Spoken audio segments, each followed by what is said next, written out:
আসসালামু আলাইকুম, আশা করি সবাই ভালো আছেন। তো আজকে অনেক দিন পরে আরেকটা ভিডিও নিয়ে আপনাদের সামনে চলে আসলাম। তো আজকে রান্না হবে এই একটা হাঁস ধরলাম, যেটা এটাকে আজকে রান্না করা হবে। আমাদের নিজেদের বাড়িতে পালাই হাঁস। আর এই যে বেগুন গাছে অনেকগুলো বেগুন ধরছে, তো ভাবতেছি হাঁসের সাথে বেগুন রেসিপি হবে কিনা।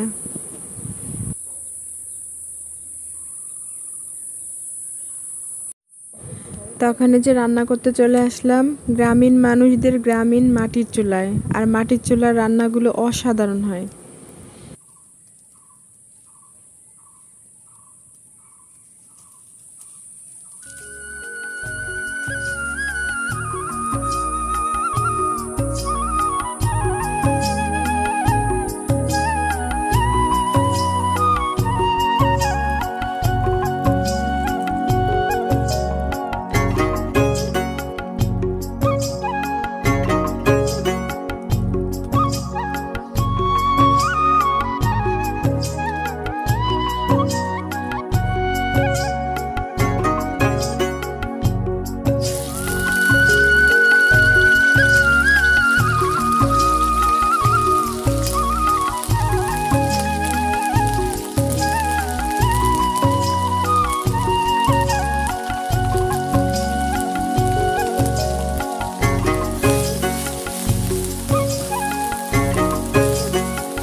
এখন আমি মাংসগুলোকে ভালো করে কষিয়ে নিচ্ছি।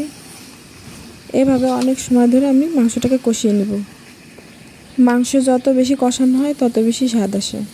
এখন আমি পরিমাণ মতো লবণ দিয়ে দিব।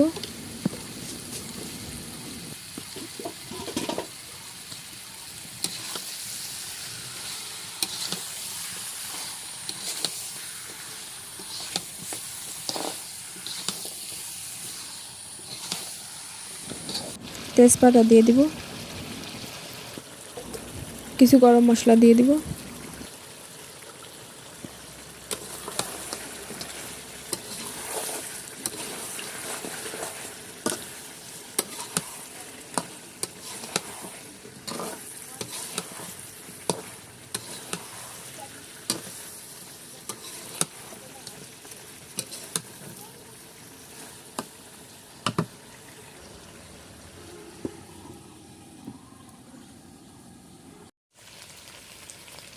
মাংস কষানো হয়ে গেছে, এখন আমি ঝোলের পানি দিয়ে দিব পরিমাণ মতো।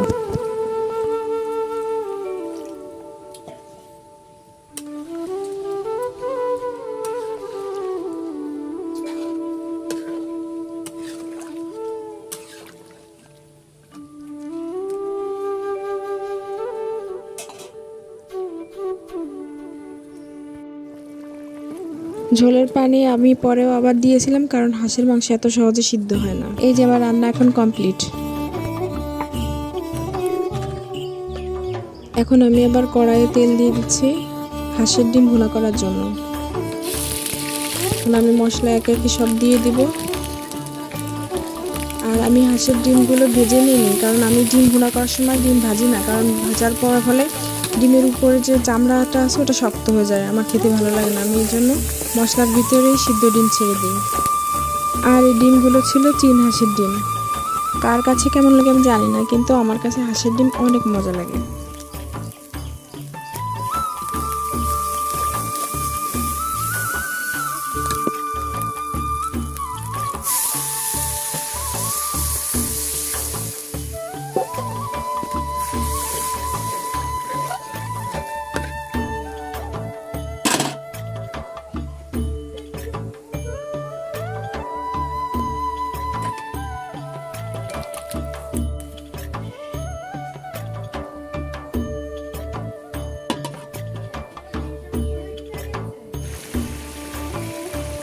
ডিম ভুনা প্রায় শেষের পথে। এই তো ডিম ভুনা হয়ে গেল।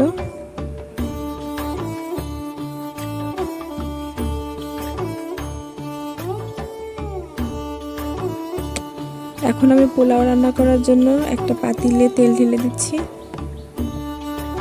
আমি একে একে পোলাও ভাজার জন্য মশলাগুলো দিয়ে দিচ্ছি, কারণ পোলাওতে একটু হালকা পাতলা মশলা দিলে পোলাওটা খেতে অনেক ভালো হয় এবং ঘ্রাণ হয়।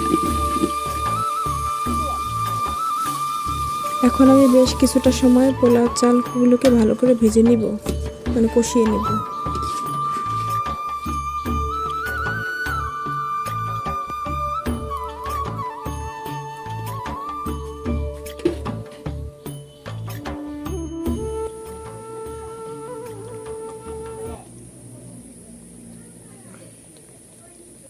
এই তো পোলাও রান্না শেষ এবং পোলাওগুলো অনেক ঝরঝরে হয়েছিল।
আমার এই হাঁসের গিলাটা খেতে অনেক ভালো লাগে, আমার খুব পছন্দের।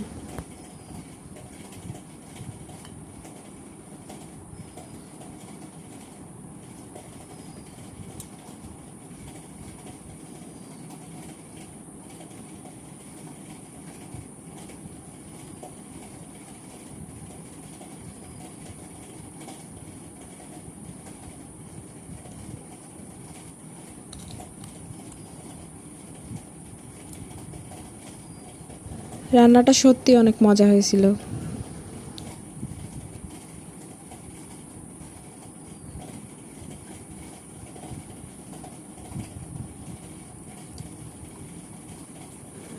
যারা যারা আমার এই পুরো ভিডিওটি দেখেছেন তাদের সবাইকে জানাই অসংখ্য ধন্যবাদ, এবং আমার ভিডিওটিকে লাইক, কমেন্ট ও শেয়ার করে দিবেন এবং আমার চ্যানেলটিকে সাবস্ক্রাইব করে দিবেন। ধন্যবাদ সবাইকে।